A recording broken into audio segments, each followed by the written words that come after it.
राधे राधे मित्रों, जय श्री राम। एक बार फिर से स्वागत है आपका राधे कृष्ण यूट्यूब चैनल में। कहा जाता है जब विश्वास हो भगवान पर तो मूर्ति में क्या, हर जगह बस ईश्वर ही दिखाई देता है। ऐसा ही इस कथा में हुआ है।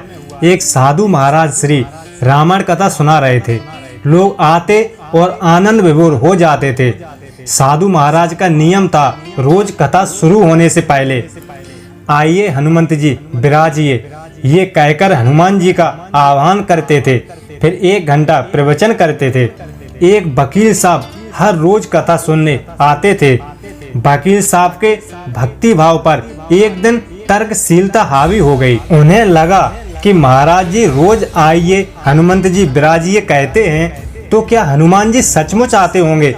अतः वकील साहब ने महात्मा जी से पूछ ही लिया, महाराज जी आप रामायण की कथा बहुत अच्छी कहते हैं, हमें बड़ा रस आता है, परंतु आप जो गद्दी प्रतिदिन हनुमान जी को देते हैं उस पर क्या हनुमान जी सचमुच में विराजते हैं। साधु महाराज ने कहा, हाँ यह मेरा व्यक्तिगत विश्वास है कि श्री राम कथा हो रही हो तो हनुमान जी अवश्य पधारते हैं। वकील ने कहा, महाराज ऐसे बात नहीं बनेगी, हनुमान जी यहाँ आते हैं, इसका कोई सबूत दीजिए।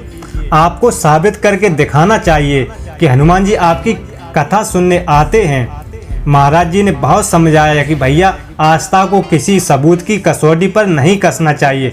यह तो भक्त और भगवान के बीच का प्रेम रस है, व्यक्तिगत श्रद्धा का विषय है। आप कहो तो मैं प्रवचन करना बंद कर दूं या आप कथा में आना छोड़ दो। लेकिन वकील नहीं माना। वो कहता ही रहा कि आप कई दिनों से दावा करते आ रहे हैं, यह बात और स्थानों पर भी कहते होंगे, इसलिए महाराज जी आपको तो साबित करना ही होगा कि हनुमान जी कथा सुनने आते हैं। इसी तरह दोनों के बीच वाद विवाद होता रहा। मौख संघर्ष चलता गया। हारकर साधु महाराज ने कहा, हनुमान जी हैं या नहीं उसका सबूत कल दिलाऊंगा, कल कथा शुरू हो तब प्रयोग करूंगा। जिस गद्दी पर मैं हनुमान जी को विराजित होने को कहता हूँ, आप उस गद्दी को आज अपने घर ले जाना, कल अपने साथ उसी गद्दी को लेकर आना और फिर मैं कल गद्दी यहाँ रखूंगा। मैं कथा से पहले हनुमान जी को बुलाएंगे, फिर आप गद्दी ऊंची उठाना।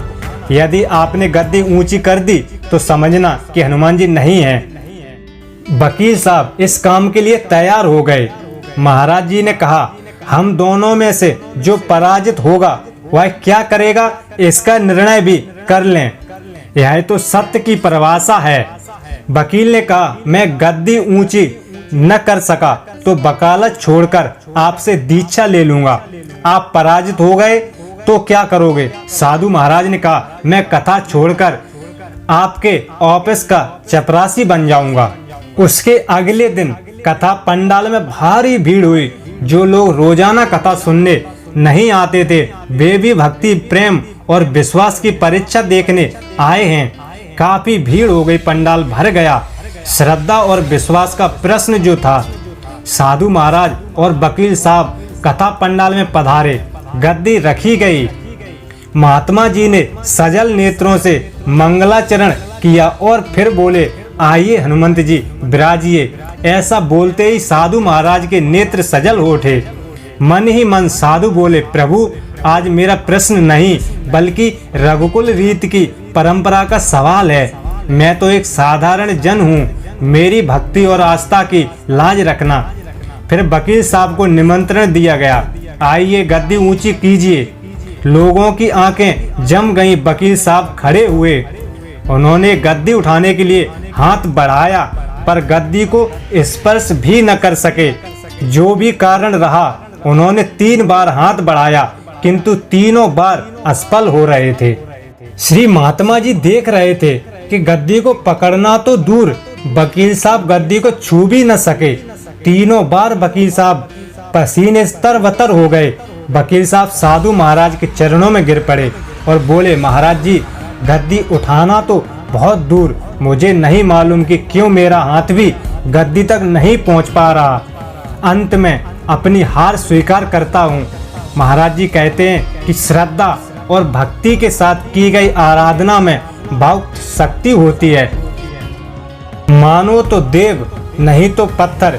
प्रभु की मूर्ति तो पाषाण की ही होती है, लेकिन भक्त के भाव से उसमें प्राण प्रतिष्ठा होती है, तो प्रभु विराजते हैं। जय श्री राम। दोस्तों, वीडियो आपको पसंद आया हो तो वीडियो को लाइक, चैनल को सब्सक्राइब जरूर करें। जय श्री राम। बहुत बहुत धन्यवाद।